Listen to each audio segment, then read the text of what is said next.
Right, hello, my name's Adrian Boothie, and in this video we're going to take a look at the use of commission with regards to trading Forex. Now, commission is essentially a dealing charge that's charged each time you place a trade on the foreign exchange markets. It's important to be clear at this stage that not all brokers actually charge commission.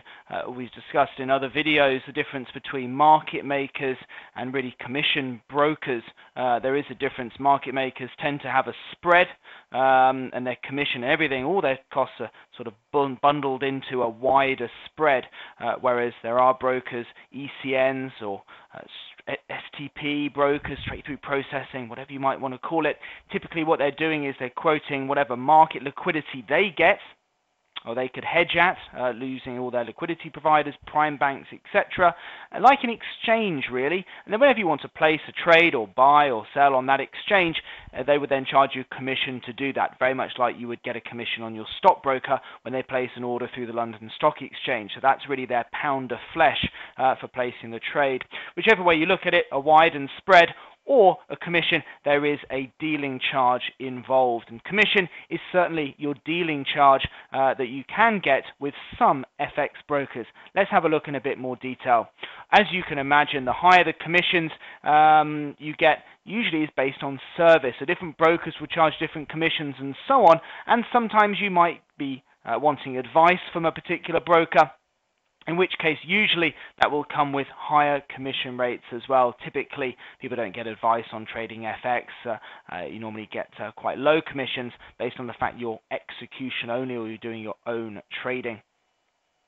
So how does it generally impact you? What is the overall charge to your account? Whether you're trading with a market maker and it's all spread, or whether you're trading with commission plus spread, that is effectively your charge. So if you add up your spread that you've got in the marketplace and you add up the commission, that is basically the spread that you have, or the charge that you have.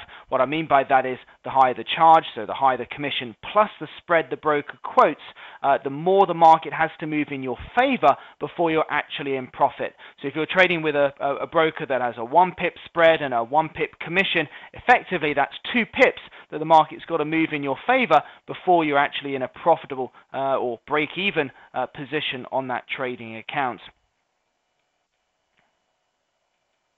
So let's go through a bit of an example now with specific regard to trading the euro dollar. Let's have a look at some commissions based on what you might get charged if you were trading with FXCM. There are a lot of different brokers out there, of course, and commission rates and spreads can vary, but here's a basic example of commissions on that there.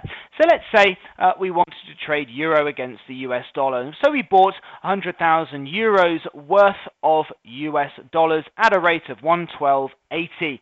Simple enough, we're just buying 100,000 on our trading platform. So that would be a notional value of $112,800 worth of euros. Same basic thing there, so we're just swapping euros for dollars at that rate. Okay, if we want to work out the pip value, just divide that by the price. We can see that euro dollar is clearly quoted into the 4th decimal place in terms of pips.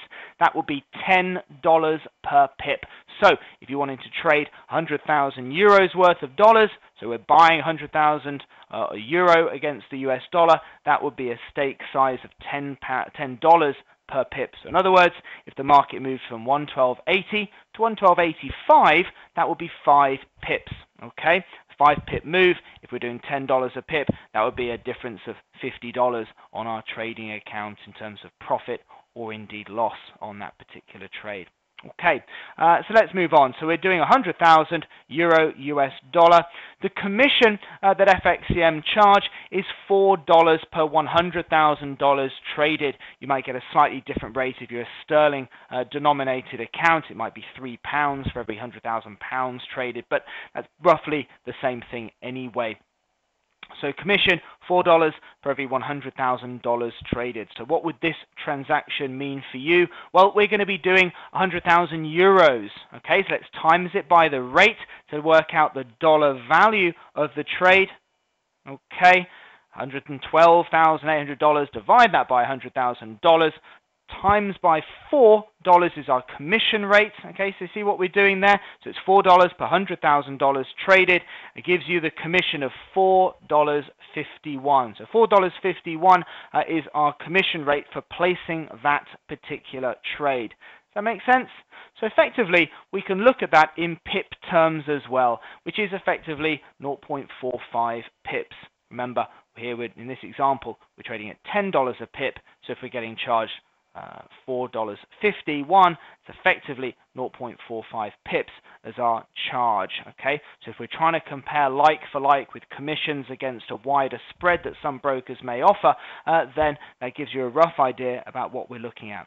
So what would the overall cost be for a transaction like this? Well, it would be the commission. We've got to go into the trade. We've then got to go out of the trade as well. So we're going to do 100,000 in, 100,000 out effectively. So you're looking at roughly 0.9 of a pip. Okay, and then whatever the market spread happens to be. Now the quoted average with FXCM is around about 0.4 pips on the euro against the US dollar. The lower the liquidity, the varying spread there may be. So overnight the spread might be a bit wider. At major times of activity the spread might be tighter. So it just varies depending on the market and the time as well. So effectively the real cost on this basis would be 0.4 plus by 0.9 is 1.3 pips for that transaction. That is the real cost of placing that trade on euro against the US dollar. So if we were to do that trade from before, we would need to see the market move 1.3 pips in our favor before we're in a break-even position. Fortunately, that's not a lot actually, and the market can do that quite quickly. Let's have a look at the trading platform now. So what I'm looking at here is my sterling denominated trading account. You can see euro dollar. You can see the spread that's going on at the moment. It's a little bit tighter than the average quote, 0.3 there, and you can see the various different quotes that we've got down here. So for example, we might see dollar yen at a spread of 0.3 or 0.4 as well. Other markets, sterling yen with a spread of 1.7 and so on. A little bit faster market, lower liquidity there compared to the euro against the US dollar. So what that means is that you're going to get wider spreads. Not necessarily a problem for traders. You may decide that the speed at which sterling yen moves doesn't really make that increased spread or potential cost really a factor, but as I say, that's really down to you. Typically, as we talked about spread in another video, it may be that you'll save the wider spread markets where those dealing charges are comparatively higher for trading off higher time frames. That's really, as I say, down to you. But look at the time frames video as part of this course for further information about that. So in terms of commissions, we've got a couple of positions we've just shoved on here, really New Zealand dollar, euro dollar, etc. And the way FXCM do it is that they charge a certain rate for their most liquid markets and a slightly higher rate for their less liquid markets. We've got one of each here. Euro dollar, very liquid market, they're charging. In this case, we've got a sterling denominated demo account here. So effectively, we're just being charged £3 for every for our 100,000 that we've traded. However, had we have done New Zealand there, we'd have been charged £4. It's less liquid as a market. Always worth having a look at your broker's website just to get a rough idea of quotes and things. You see on FXCM, it's got a list of the commissions that you'll get charged, and also it's got a list of the current spreads that might be available. It gives you a real good idea to find out whether you're getting a good deal from the broker.